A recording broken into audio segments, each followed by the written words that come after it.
बापू, आपका बहुत बहुत स्वागत है। ऋग्वेद से लेकर रोबोट के युग तक भगवान राम को हम देखते आए हैं, सुनते आए हैं, महसूस करते आए हैं, उन्हें फॉलो करते आए हैं।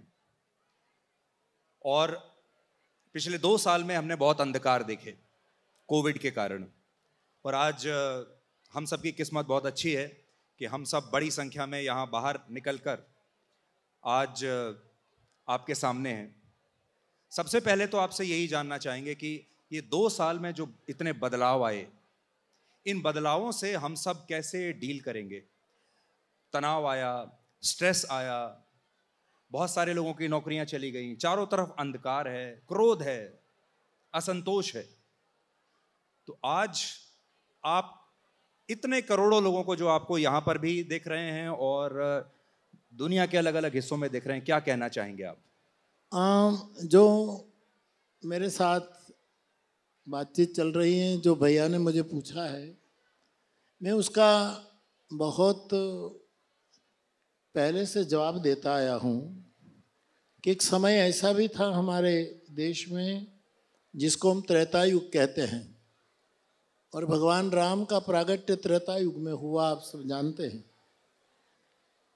एक कोरोना काल जो हमने देखा, सहन किया, पूरी दुनिया ने बर्दाश्त किया।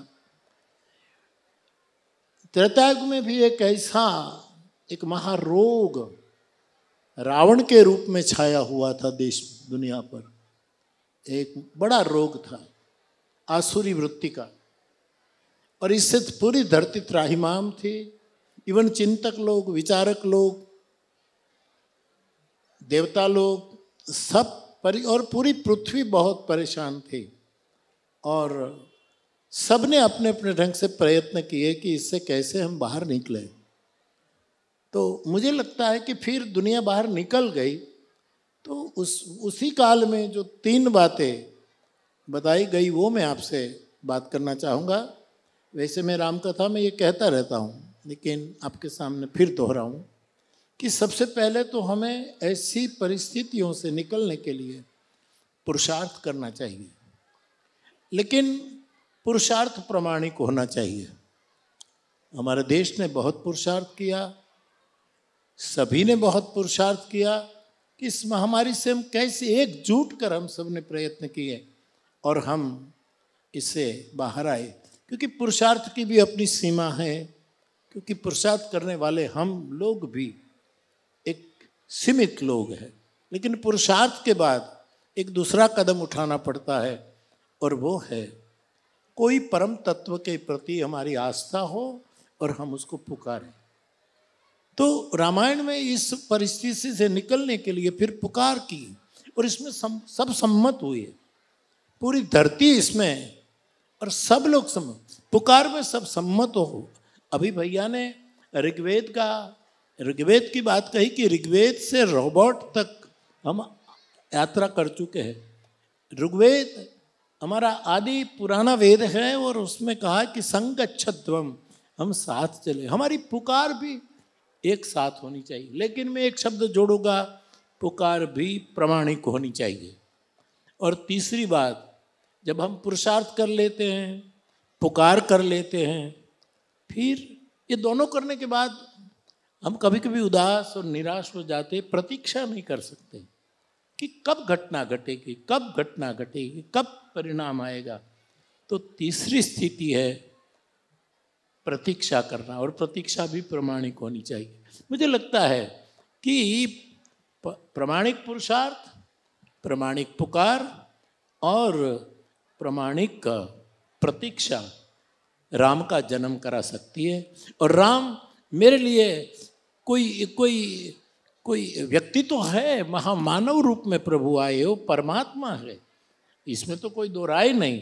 लेकिन शुभ परिणाम आए, प्रामाणिक पुरुषार्थ, प्रामाणिक पुकार और प्रामाणिक प्रतीक्षा के बाद जो शुभ परिणाम आए, ये विश्व कल्याण करने वाला परिणाम, वो सब राम तत्व है।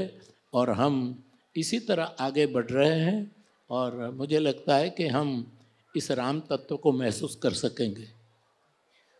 बापू, राम की बात हम जब कर रहे हैं, राम के अब नए नए संस्करण आ रहे हैं।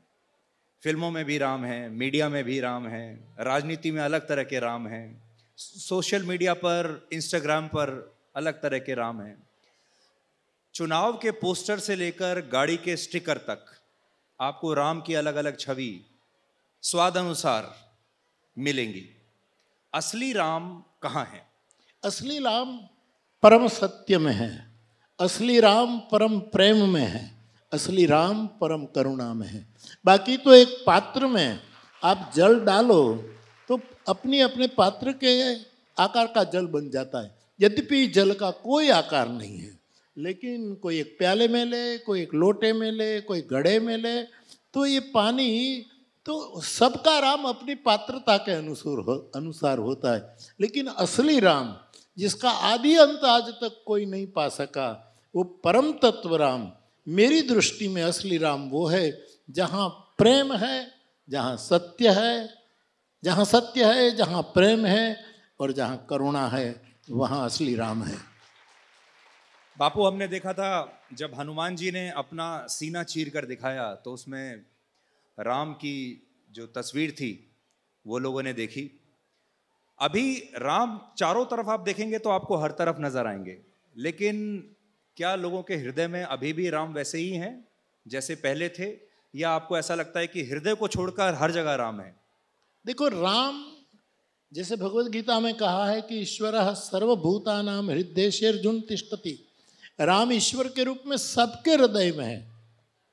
कबीर साहब ने कहा कि मीरा ने कहा मुझे याद नहीं, लेकिन सब घट मेरा साइया, राम अभी भी सबके हृदय में है, सदा सर्वदा रहेंगे। लेकिन हमारे स्वार्थ, हमारे हेतु, हमारी मानसिकताएं, हम राम को, जो मेरा देश, हमारा देश और ये पूरी पृथ्वी, पूरा विश्व राम को साध्य समझता था, आज कभी कभी राम को हम साधन बना बैठे हैं। इसीलिए राम को हम सही रूप में नहीं समझ पा रहे। तो अब सीना खोलने की जरूरत नहीं है। हनुमान जी ने राम दरबार में जब माला दी तो उसने मोती तोड़ डाले कि इसमें राम है, तो नहीं है तो फेंक दिया, लेकिन उसने सीना, तो मुझे लगता है कि ये त्रेता युग की बात है, ये अद्भुत है। लेकिन आज इतनी शिक्षा बढ़ी है, इतने यंगस्टर अध्यात्म में रुचि ले रहे हैं, और अभी आपने कहा कि रोबोट तक हम पहुंचे हैं, तो अब मेरी राय इतनी है विनम्र कि अब सीना फाड़ने की जरूरत नहीं है, आंखें खोलने की जरूरत है।